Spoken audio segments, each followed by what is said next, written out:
Drivers have faced treacherous conditions this morning as temperatures fell well below zero overnight. Jim Dale, meteorologist and author of Whether or Not, joins me in the studio right now, alongside, of course, Sam Armstrong, who's been with us for the whole show. Good afternoon to you, yes, and good afternoon again to you, Sam. I've lost track. Now, I had a good taste of the weather. Look, we're in the studio here, I've been in London. I was in Manchester at the weekend. We're driving back down. I mean, snow at 1 in the morning. We got a snow all over in the morning. I mean, quite a few inches across a large part of the country. And, of course, we saw a lot of people having to abandon their cars. Disaster the next day when no one can get through the roads. And we're only 2 or 3 days into meteorological winter, yeah, which is a bit disturbing. We're not very good at this in England, are we? We're not very good. Scotland are better at it. Do we learn lessons? No. It's one of those things when people... I don't know whether they saw the warnings. They were out there.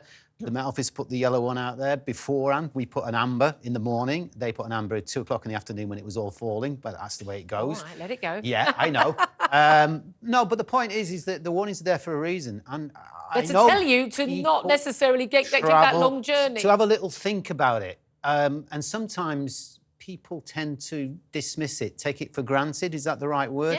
Yeah. Same with climate. And he's already started. We're only a few minutes in. It's OK. Come on. That's what happens, though. Yeah. You know, it's easily taken for granted, the weather and other things. But that's how you get in trouble. And, you know, we're not great at it because we're on the periphery of Europe, which is basically caked in snow and ice, much more than... I don't know if you've seen pictures of Munich, but my God.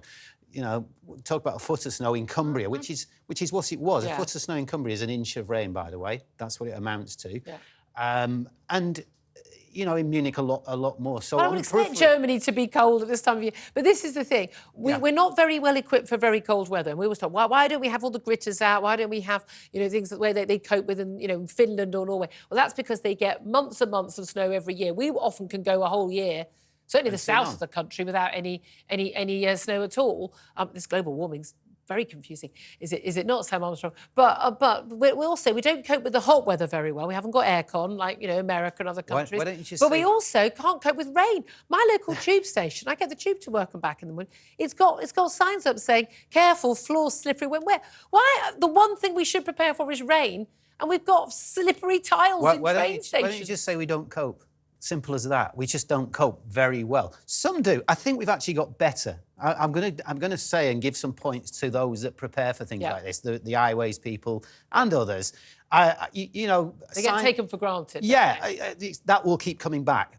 You know, we take things for granted, and I think it's easy to do people down, if that makes sense, when they're trying their best. And I know supermarkets do ice mostly.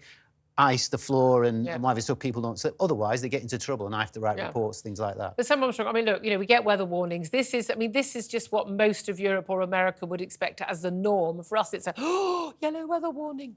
Yeah, that's absolutely right. I mean, in other countries that aren't underneath the jet stream, which happens to keep us to a more temperate climate, you do have more extremes. But I always wonder when I hear these situations with, you know, the climate's awful, it's led to all these awful consequences. The roads are frozen and all the rest of it. Well, why not, rather than spending all this money on the windmills, don't we buy some grit trucks, drive them round and actually deal with the consequences of the weather, which most countries around the world seem to deal with just fine? I think you'll find local councils do that. You know, they run out of grit. That's half the problem. Yeah, well, then that's part of the problem. Why are they running out of grit? Because they didn't order enough, or they haven't got enough money from the government. Because they're spending a lot of money telling us about how we have to recycle this and that because, you know, global warming. I think the thing is that these things happen almost by shock and surprise, if you like. We're shocked by it, we're surprised by it, and suddenly we got it. We're not in gear at the right time. Yeah. So all of that's in there. But anyway, we don't have to worry about having ice and things in the future because, of course, global warming, we're going to have... I mean, I can't wait to use my terrace in the summer more often. I've been loving this. Cop28 right now. Yeah. I'm amazed you haven't jetted off in a private jet to go there like the other 70,000 people who've gone there. I would have rode. But the president of Cop28, Sultan Ahmed Al-Jaber, who also just happens to be the head of their oil company. Just happens to be. Possible issues there.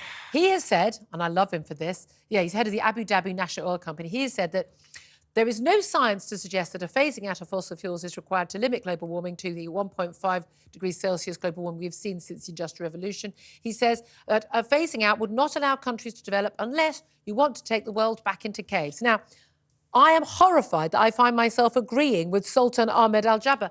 But he's quite right on both counts, isn't he? No, he's not. He's completely wrong. His little mask that he had, that little tiny little mask that he had is slit. It's like Dracula in charge of the blood banks, basically. That's essentially what we've got over there.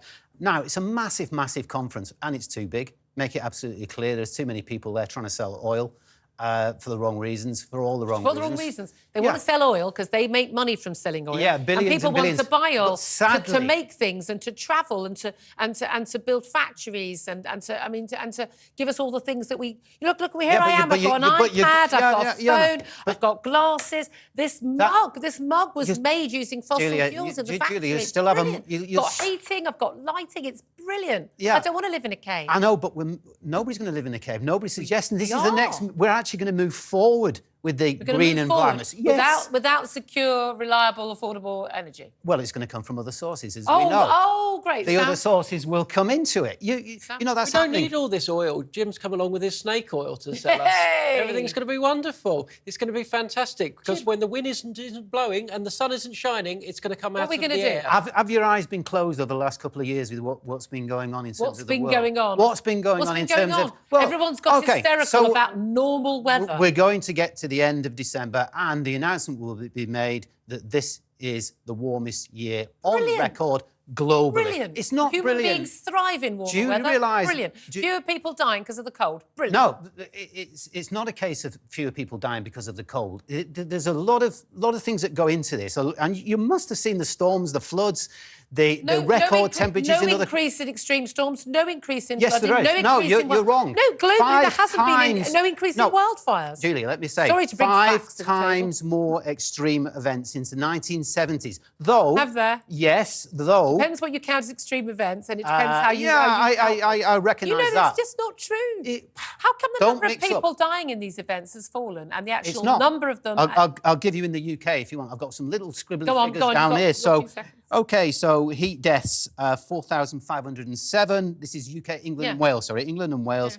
And cold deaths, 1,214. And don't mix up flu with cold death. No. That's what I said to you last time. 10 times as many people die from cold than die from heat. No, they don't. I've just given you the figures.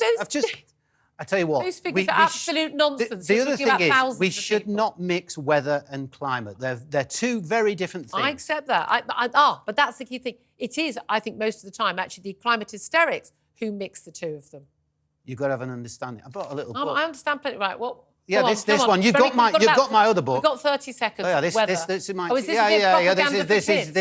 is propaganda for kids. This could be for you. Does it also ask whether I'm gender fluid as well? You've got to learn about weather before you get to climate, and that's the whole point. So there we go. It's not even my book. Jill McDonald. Well done, Jill McDonald. They're telling me off. I've got to go. Jim, I could do it all the time. Jim, I really appreciate you joining us. Thank you.